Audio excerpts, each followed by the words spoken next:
오늘 함께 보실 말씀은 지난주와 동일합니다. 요한복음 7장입니다. 37절부터 39절까지입니다.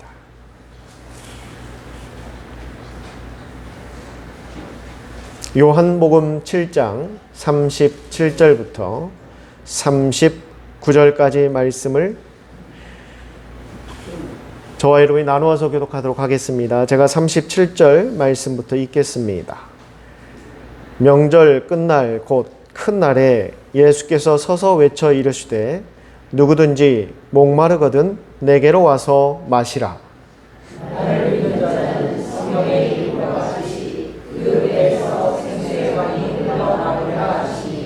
이는 그를 믿는 자들이 받을 성령을 가리켜 말씀하신 것이라. 예수께서 아직 영광을 받지 아니하셨으므로 성령이 아직 그들에게 계시지 아니하시더라. 아멘. 우리가 지난 시간에 영적인 목마름이 없는 사람들은 하나님의 은혜와 축복 가운데 거할 수 없다라는 것을 들었습니다.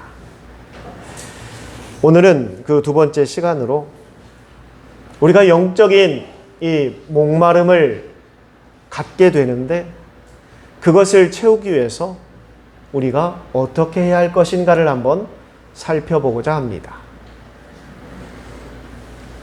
목이 마르면 우물을 파야 합니다. 그런데 물이 나올 곳에 우물을 파야지 물이 나오는 거지, 물이 없는 곳에 하루 종일 1년 내내 우물을 파봐야 물이 나오지 않습니다. 우리도 이 영적인 목마름 또한 우리 소망에 대한 이 목마름을 해결하기 위해서도 물이 나오는 곳에 우물을 파야 할 것입니다. 그럼 어떻게 하면 물이 나오는 곳에 우물을 팔 수 있을까? 그것을 오늘 한번 함께 보고자 한다라는 것입니다. 우리 그리스도인들이 각자 품고 있는 소망이나 바람들이 있습니다.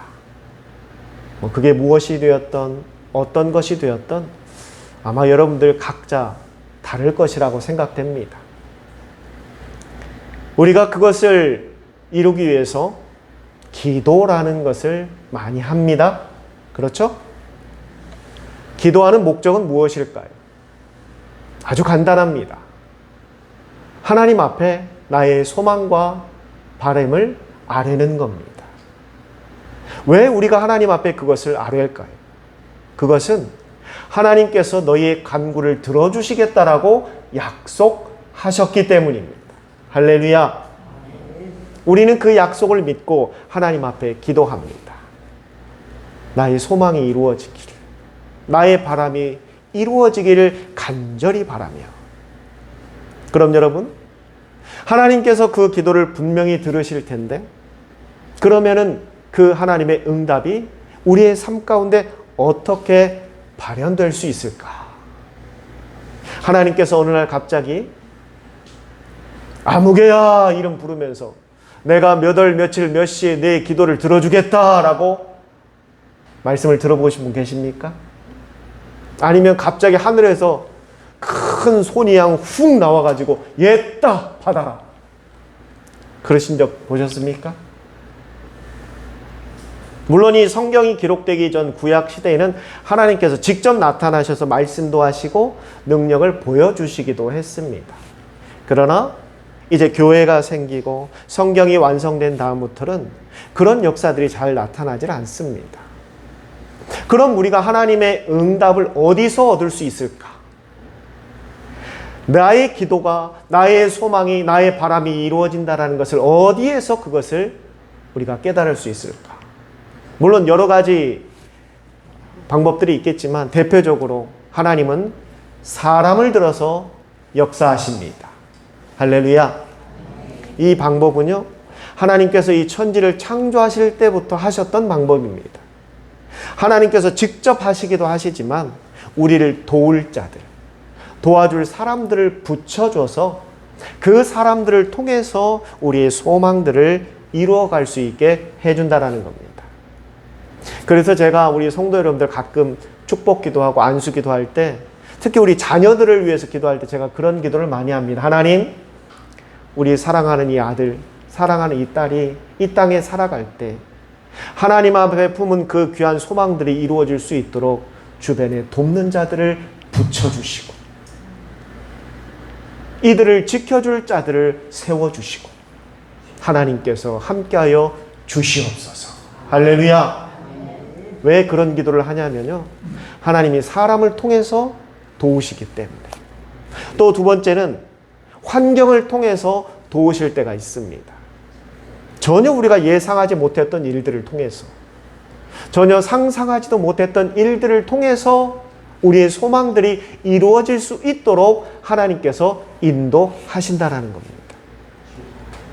그리고 또 하나는 물질을 통해서 도우실 때도 있습니다. 직접적으로 어떠한 물질, 여기서 말하는 물질이 꼭 돈만을 이야기하는 게 아닙니다. 정말 우리에게 필요한 그 모든 것을 이루기 위해서 하나님께서 여러 가지들을 직접 사용하셔서 도우실 때도 있다라는 겁니다. 이처럼 하나님은 여러 가지 방법으로 우리의 바람과 소망들을 이루어 주십니다.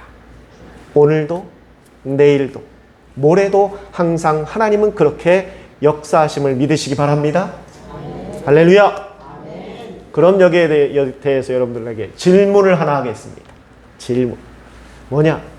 그러면 하나님은 사람을 통해, 환경을 통해, 물질을 통해 우리를 돕는다라고 말씀했습니다. 그럼 내 소망을 이루기 위해서, 나의 바람을 얻기 위해서 사람에게, 환경에게, 물질에게 도움을 요청하는 것은 옳은 일인가, 옳지 않은 일인가? 여러분 어떻게 생각하십니까? 하나님은 사람을 통해 우리를 돕는다고 했습니다. 환경을 통해 우리를 돕는다고 하셨고요. 물질을 통해 우리에게 돕는다고 하셨어요. 그러면 그 사람들의 도움과 그 물질의 도움과 환경의 도움을 받는 것이 옳은 것인가? 그런 일인가? 어떻게 생각하십니까? 어떻게 생각하세요? 질문이 어렵습니까? 우리 조승엽 집사님 어떻게 생각하십니까? 그게 옳은 일이라고 볼 수 있을까요? 옳지 않은 일이라고 볼 수 있을까요? 하나님이 내려주신 거면 옳은 일이라고 생각. 아주 정확한 정답을 얘기했는데 그렇게 우리가 명확히 알 수 있으면 참 감사하겠죠. 하나님이 어느 날 갑자기 우리한테 이메일을 보내서 몇 월 며칠 몇 시에 내가 누구를 통해 도울 것이니 가서 도움을 받아라 하면은 감사하죠. 그런데 그렇진 않잖아요. 그런데 우리는 실제 삶 속에서 사람에게 도움을 요청합니다. 그렇죠? 도움을 요청해야 도움을 받잖아요.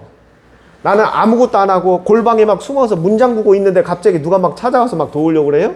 아니잖아요. 우리가 많은 사람들을 만나고 나에게 도움이 될 수 있는 사람들을 만나고 또 이야기하고 내 고민도 이야기하고 내가 이걸 기도하고 있다라는 것도 전하고 전파하고 그래야 하나님께서 사람들을 통해서 우리를 돕는 것들을 우리가 알 수 있지 않겠습니까? 그런데 여러분, 여기에서 예수님께서 아주 중요한 말씀을 하나 하셨습니다. 그건 마태복음 22장 29절에 예수님이 직접 하신 말씀입니다. 뭐라고 말씀하시느냐?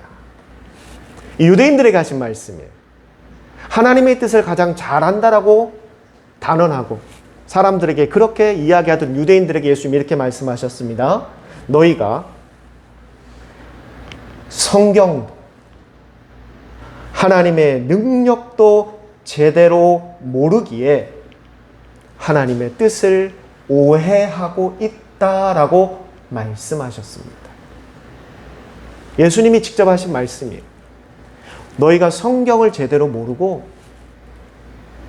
또한 하나님의 능력도 제대로 모르기 때문에 하나님의 뜻이라고 오해하고 살고 있다라는 거예요. 오해한다라는 것은 그 뜻을 제대로 안다라는 거예요? 모른다라는 거예요? 모르고 있다라는 거예요. 하나님이 원하시지 않는데 하나님께서 말씀하시지도 않았는데 한 것처럼 믿는다라는 거예요.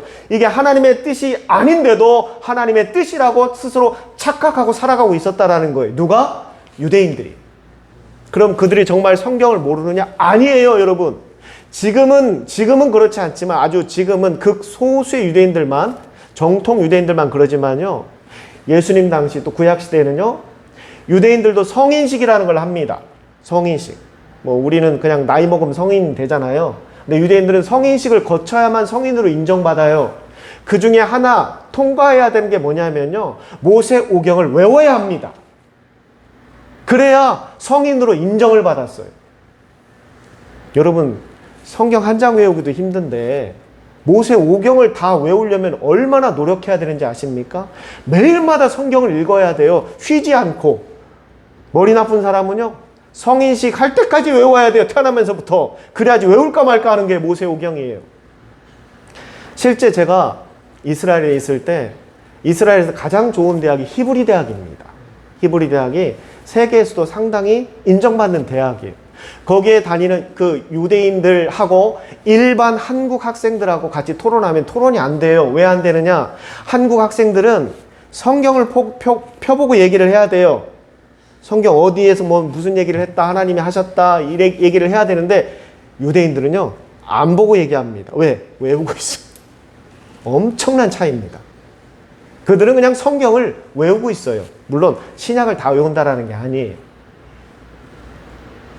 그들이 성경을 모를까요? 누구보다도 성경을 잘 아는 자들이에요. 그리고 매일 매 순간마다 하나님의 능력을 사모한다라고 이야기하는 그들에게 예수님이 지금 뭐라고 말씀하셨느냐? 너희가 성경을 모른다. 너희가 하나님의 능력도 모르기 때문에 하나님의 뜻을 지금까지 곡해하고 있다. 오해하고 있다. 잘못 해석하고 있다라는 겁니다. 여러분, 이것은 유대인들에게만 하는 말씀이 아니라 지금 우리에게도 동일하게 말씀하고 있어요. 우리 그리스도인들도 하나님의 뜻이라는 말을 얼마나 많이 사용합니까? 입만 열면 습관적으로 하나님의 뜻에 따라, 하나님의 뜻을 위하여, 하나님의 뜻대로, 뭐 찬양이 되었든 기도가 되었든 얼마나 많은 이야기를 듣고 우리가 또 합니까? 여러분, 이 땅에 있는 어느 교회가 하나님의 뜻을 저버리고 행하는 교회가 있을까요? 있을까요? 없습니다. 교회가 어떻게 하나님의 뜻을 저버리고 교회가 나아갈 수 있겠습니까? 어떤 목사가 하나님의 뜻을 저버리고 설교할 수 있겠습니까? 어떤 성도가 하나님의 뜻을 외면하고 신앙생활을 할 수 있겠습니까? 이처럼 우리는 하나님의 뜻이라는 이 매우 중요한 그 하나님의 명령 앞에 우리는 늘 순종하고 있다라고 이야기하고 있습니다. 누가? 유대인들도 그랬어요. 평생을. 그러나 예수님이 말씀하시잖아요. 너희가 하나님의 뜻을 지금 오해하고 있다라고 말하고 있습니다. 그럼 우리도 그럴 수 있을까요? 없을까요? 우리는 유대인이 아니니까 우리는 무조건 하나님의 뜻에 따라 지금 살고 있다라고 확신할 수 있을까요? 아닙니다. 우리 역시도요, 그런 많은 오해를 안고 신앙생활을 하고 있다라는 것을 인정해야 여러분, 하나님의 뜻을 제대로 구분할 수 있습니다. 이것은 성도에게만 국한된 것이 아니고요, 말씀을 대언한다라고 자부하는 목사들도 마찬가지입니다. 지금 목사가 하는 이 설교도 정말 하나님의 뜻 안에서 하는 설교인지를 스스로에게 끊임없이 물어봐야 돼요. 그런 작업을 하지 않으면요, 목사도 거짓말할 수 있습니다. 성도들에게는 하나님의 뜻이라고 이야기하면서 나의 생각을 주입시킬 수 있어요. 나의 철학을 강요할 수 있고요, 나의 사상을 집어넣을 수 있습니다. 성도들은 구분하기가 어려워요. 왜? 강단 위에 딱 서는 순간 그때부터는 목사로 보이는 것이 아니라 하나님의 말씀으로 들어버리기 때문에 비판하려 하지 않습니다. 판단하려 하지 않아요. 분석하려 하지 않아요. 참과 거짓을 구분할 능력 자체를 상실해버립니다. 그냥 받아들여요. 그냥 받아들여요. 그게 하나님의 뜻이 아닌데도 인간의 욕심이고 탐욕이고 자신의 사상이고 철학인데 그게 하나님의 뜻인 것처럼 포장되어 성도들에게 전파되는 순간 성도들은 그냥 무조건적으로 아멘하고 말아버린다는 겁니다. 우리는 이처럼 하나님의 뜻을 오해할 수 있는 매우 위험한 상황에 놓여 있다는 것을 우리가 늘 인정하고 살아야 합니다. 예수님께서는 유대인들에게 너희가 성경도 모르고 하나님의 능력도 모른다라고 말하고 있습니다. 그러면 성경은 무엇인가? 우리가 알아야 되는 성경은 무엇인가? 바울이 이야기하잖아요. 디모데후서 3장 16절에 말합니다. 모든 성경은 분명히 정의하고 있습니다. 우리를 교훈하고 책망하고 바르게 하는 것이 그 목적이다라고 분명히 선언하고 있습니다. 할렐루야! 우리가 성경을 봐야 하는 이유, 성경을 읽어야 하는 이유는 성경에 나오는 인물을 배우기 위해서가 아닙니다.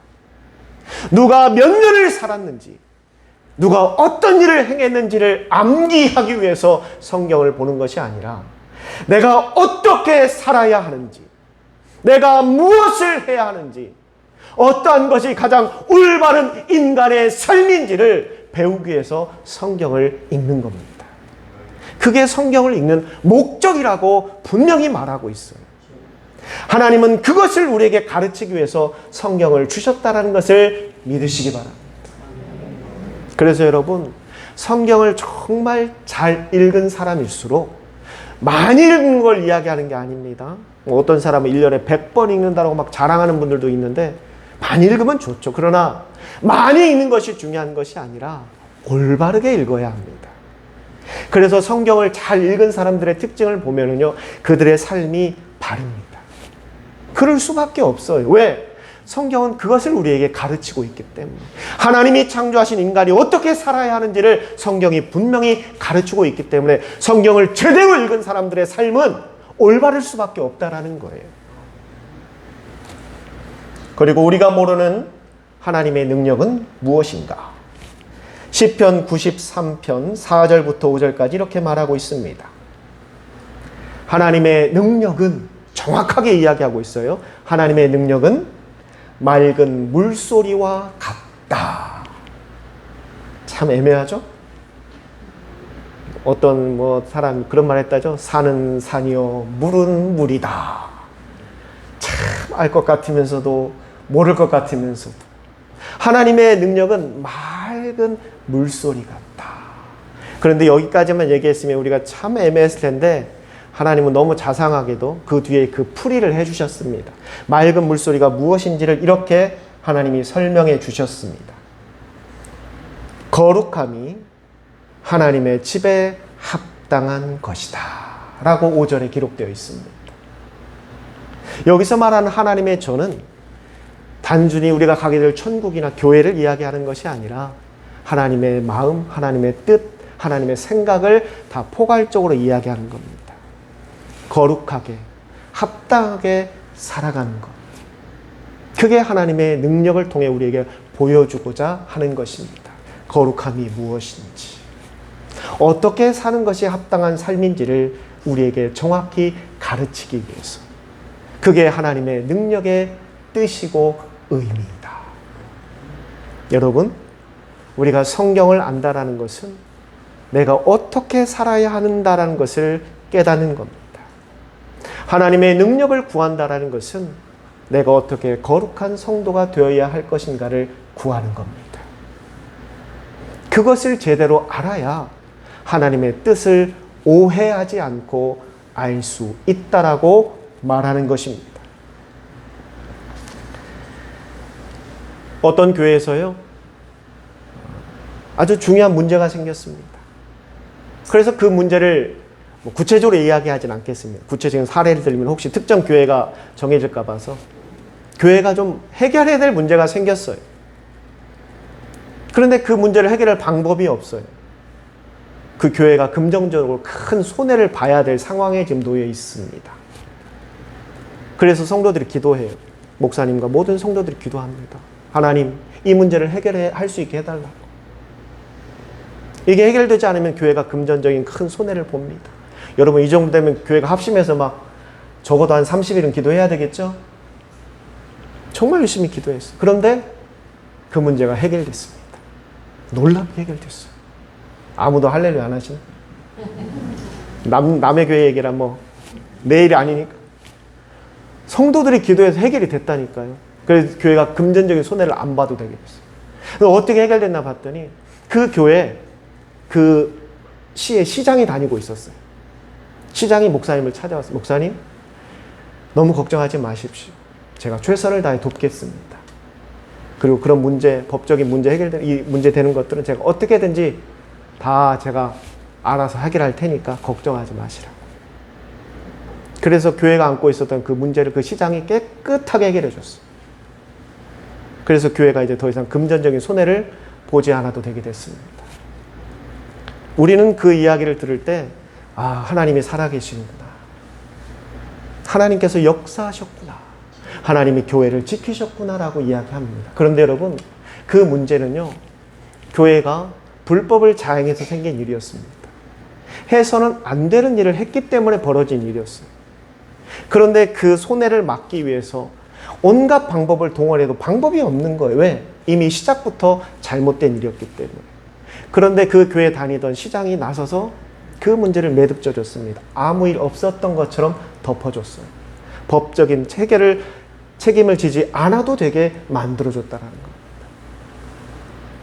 과연 이게 하나님의 뜻일까? 과연 이것이 하나님께서 역사했다라고, 하나님의 능력이라고 우리가 세상 가운데 간증할 수 있는 일인가? 아니라는 겁니다. 이건 하나님의 능력과 하나님의 뜻을 오해하기 때문에 벌어지는 문제입니다. 여러분, 이러한 일들이요, 의외로 교회 가운데 많이 일어납니다. 우리가 알게 모르게 하나님의 능력이었다, 하나님의 은혜였다, 그렇게 간증하고 많은 사람들에게 홍보했던 일들이 정말 하나님의 은혜였을까? 하나님의 뜻이었을까? 그것을 정말 제대로 알아본다면 그렇지 않은 일들이 더 많았다라는 겁니다. 저는 목회자로서 얼마나 많은 교회들을 경험해 봤겠습니까? 제가 직접 사역하고 몸담았던 교회 가운데서도 그런 일들이 많았어요. 심지어 취업을 못하는 성도들의 취업을 시켜줍니다. 어떤 사업에 묶여있는 부분들, 안 되는 부분들을 다 풀어줘요. 왜? 교회 안에 그런 힘을 가진 단체장이라든지 또 그런 힘을 가진 권세 잡은 자들이 있기 때문에 그들의 도움을 얻어서 그런 문제들을 해결하고요. 절대 올라갈 수 없는 곳, 절대 취업할 수 없는 곳까지도 취업을 시켜주는 것들을 제가 많이 봐왔어요.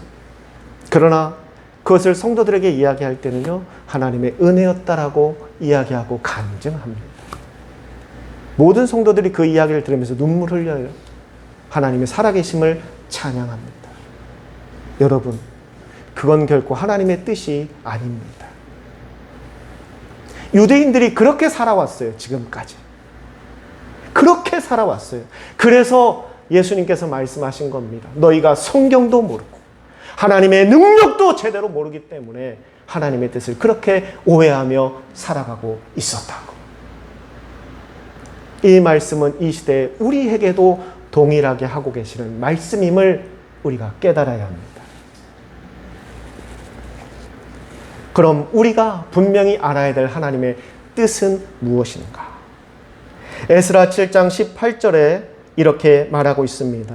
너희에게 있는 은, 금, 꼭 은과 금만을 이야기하는 것이 아니라 우리에게 있는 물질, 재물을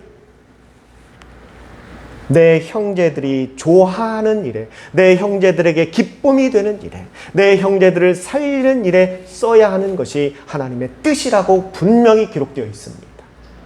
여러분, 우리가 부자가 되어야 되는 이유는요, 돈을 많이 가져서 사람들에게 인정받고 무시당하지 않고 그 돈의 힘을 세상 가운데 자랑하기 위해서 부자가 되어야 되는 것이 아니라 우리에게 있는 그 재물을 가지고 어려운 형제와 이웃들에게 기쁨을 주기 위해서 우리는 부자가 되어야 하는 겁니다.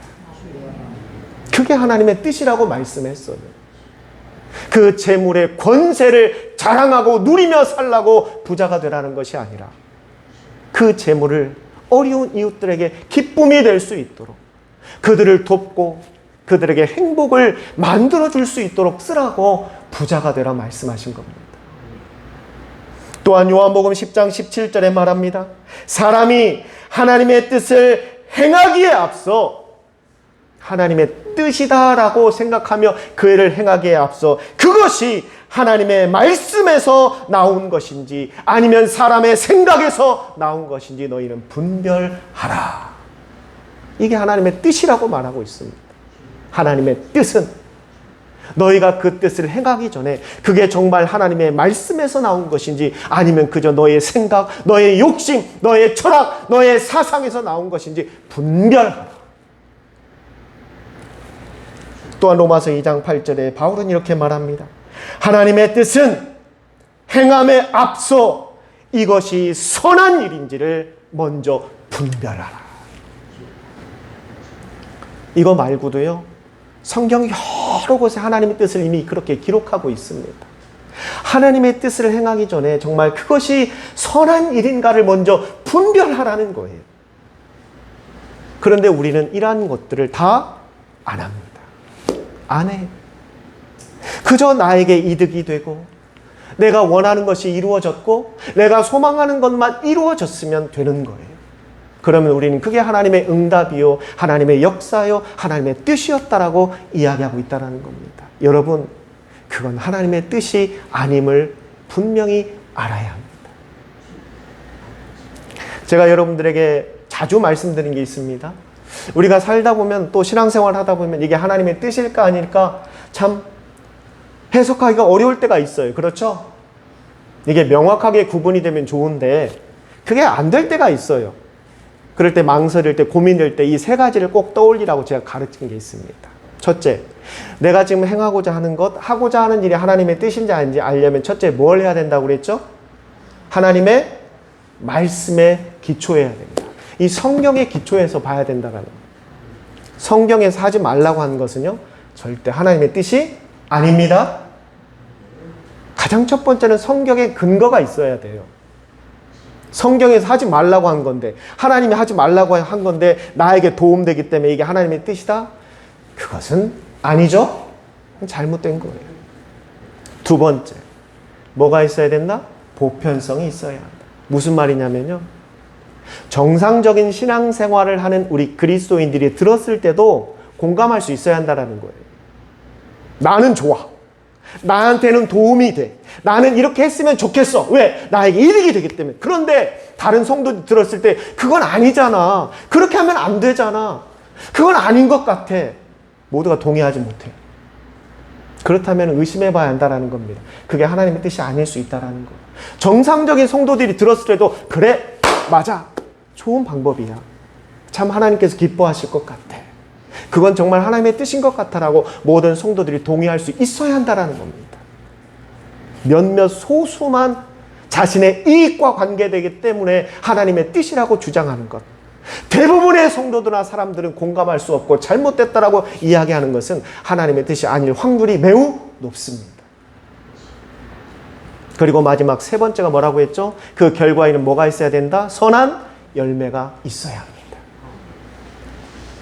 어떤 문제가 해결됐는데 얼마나 감사한지 몰라요. 얼마나 기쁜지 몰라요. 그러나 나의 문제는 해결되었는데 그 문제 해결함으로 인해서 내 주변에 수많은 사람들이 피눈물을 흘려야 돼요. 고통받아야 돼요. 아픔을 겪어야 돼요. 상처를 입어야 된다라면 그건 절대 하나님의 뜻이 될 수 없다라는 겁니다.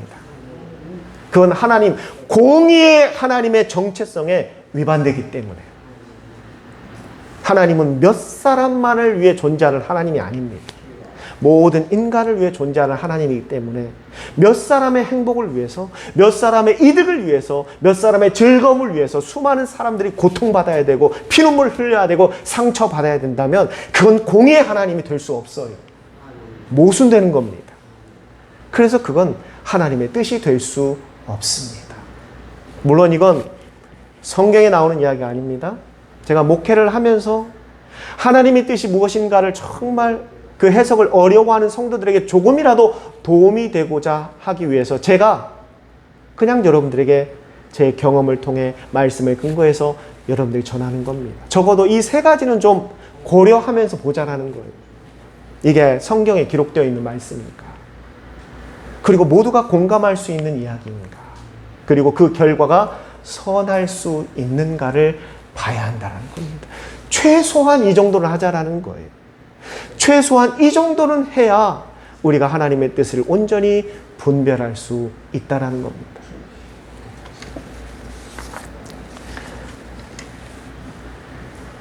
1600년대에 영국이 매우 심각한 어려움을 겪고 있었습니다. 그 어려움을 해결하기 위해서 왕실과 종교 지도자들이 서로 결탁했어요. 어떻게 했느냐? 종교 지도자들이 먼저 나서서 왕을 거룩한 왕이다, 선한 왕이다라고 백성들에게 선포하기 시작합니다. 그러자 왕이 바로 나서서 백성들에게 뭐라고 말하는지 아십니까? 여기 있는 이 종교 지도자들은 온전히 하나님의 뜻 앞에 순종하는 사람들이고 저들이 하는 말은 온전히 하나님의 말씀이다. 그러니 온 백성은 그 말 앞에 순종하라고 가르쳤습니다. 서로가 서로의 이득을 위해서 기득권을 지키기 위해서 그렇게 도왔어요. 종교 지도자들은 왕을 거룩하다라고 말하고 왕은 종교 지도자들이 신실하다라고 말하고 그러니 백성들은 그 말을 들을 수밖에 없습니다. 그런데 그게 잘못됐다라고 이야기했던 한 사람이 있었어요. 그건 하나님의 뜻이 아니다. 절대 하나님은 그렇게 말씀하시지 않았을 것이다. 그런데 아무도 귀담아 듣지 않고 왕실로부터 종교 지도자들로부터 양쪽에서 공격을 받기 시작했습니다. 그런데 안타깝게도 그 사람이 병에 걸렸어요. 그러자 사람들이 그 사람들을 비난하면서 이야기합니다. 저 봐라. 아무 죄 없는 왕을 욕하고 아무 문제 없는 종교 지도자들을 비판했더니 결국 저렇게 병 걸린 거 봐라. 하나님의 뜻이다 저게. 하나님 앞에 저주받은 것이다. 그러나 그는 그것을 포기하지 않고 끝까지 그것을 주장했습니다. 그래서 그가 기도 끝에 1667년 10편의 큰 시를 쓰게 됩니다. 시 10편을 썼어요. 그리고 그것을 영국과 전 세계에 전합니다. 그게 바로 여러분들도 들어보셨을 존 밀턴의 신라권이라는 시입니다. 그 시가 그렇게 세상에 나오게 된 거예요. 시의 내용은 요약하면 이겁니다. 인간의 욕망과 욕심으로 인해서 하나님의 뜻을 저버리고 결국 하나님께 받을 은혜와 축복을 상실한 인간의 어리석음을 이야기하고 있습니다. 사랑하는 성도 여러분, 우리의 영적인 이 목마름 또는 여러분의 소망과 바람을 이루고자 하는 그 목마름은 누구에게나 있을 수 있습니다. 그러나 그 목마름을 채우기 위해서 우리가 가장 먼저 선행되어야 하는 것은 그게 하나님의 뜻이 되어야 합니다. 인간의 욕심과 욕망은 절대 채울 수가 없습니다. 내가 바라는 것, 내가 소망하는 것이 정말 하나님의 뜻인가를 우리가 분명히 알아야 돼요. 그게 바로 물이 나올 곳에 우물을 파는 겁니다. 하나님의 뜻이 아니면요, 하나님은 이루어 주시지 않습니다. 아무리 우리가 기도하고 때를 써도요, 하나님은 용납하지 않으세요. 왜? 하나님은 정의로우신 분이시기 때문에. 하나님은 악함이 없으신 분이기 때문에. 그래서 우리의 소망들이, 우리의 바람들이 하나님의 뜻과 맞아야 합니다. 그런데 그 하나님의 뜻을 제대로 구분하지 못하면 어떤 일이 벌어지느냐? 결국 인간의 욕심에 이끌려서 인간의 생각에 빠져서 그 방법으로 나의 갈증을 해결하려고 한다는 겁니다. 계속 바닷물을 먹게 되는 거예요. 그런데 이렇게 계속 바닷물을 먹다 보면은요, 정말 나를 살릴 수 있는 생명수, 생명의 물이 온다 하더라도 이젠 더 이상 그 물을 먹지 못하게 됩니다. 하나님은 우리를 선하게 도우시기를 원하십니다. 성령님은 놀라운 능력으로 우리 삶 가운데 역사하기를 원하십니다. 예수님은 지금도 사랑으로 우리 가운데 은혜를 부어주시기를 원하십니다. 지금도 하나님은 그 마음으로 우리를 대하고 계세요. 우리가 그분의 뜻을 바르게 깨닫고 그분 앞에 나아갈 때 비로소 그 하나님의 도우심과 성령의 능력과 예수 그리스도의 은혜가 우리 삶 가운데 임하게 되는 것이고, 그것이 오늘 본문에서 말하는 생명의 강, 생수의 강이 내 안에 흐르게 되는 것이고, 우리의 목마름은 해결되고 우리의 소망들을 비로소 이룰 수 있게 되는 것입니다. 고린도후서 7장 17절 말씀을 마지막으로 여러분들에게 전하고자 합니다. 사도 바울은 이렇게 이야기합니다. 보라, 하나님의 뜻을 살피고 살고자 노력하는 너희들이 근심하고 토론하고 분노하고 두려워하고 사모하는 그 열심이 너희를 괴롭게 하고 힘들게 할 것이다. 사도 바울이 말하는 거예요. 어떻게 하면 내가 하나님의 뜻 안에서 살 수 있을까를 고민하고 토론하고 막 스스로의 거룩한 분노를 내고 두려워하고 사모함이 우리를 힘들게 할 거래요. 그러나 그것이 결국에는 너희를 깨끗하고 거룩하게 하리라. 여러분, 지금 이 시대에 우리에게 필요한 말씀입니다. 내가 무엇을 얻었는가? 내가 무엇을 가졌는가? 내가 무엇을 소유했는가에 관심을 갖는 것이 아니라 내가 정말 하나님의 뜻 안에서 살아가고 있는가를 고민해 보시기 바랍니다. 여러분의 소망들이, 여러분들의 바람들이 정말 하나님의 뜻인지를 한번 고민해 보시기를 바랍니다. 열심을 내보시기를 바랍니다. 깨닫고자 스스로를 몸부림쳐 보시기를 바랍니다. 그것 지금 당장 여러분에게는 힘들 수 있겠지만 그러나 결국 그것이 여러분을 깨끗하게 하는 것이고 거룩하게 하는 것이고 종국에는 하나님의 역사가 여러분의 삶 가운데 나타나는 가장 빠른 길임을 깨닫는 여러분들 되시기를 주님의 이름으로 축원합니다. 기도하겠습니다.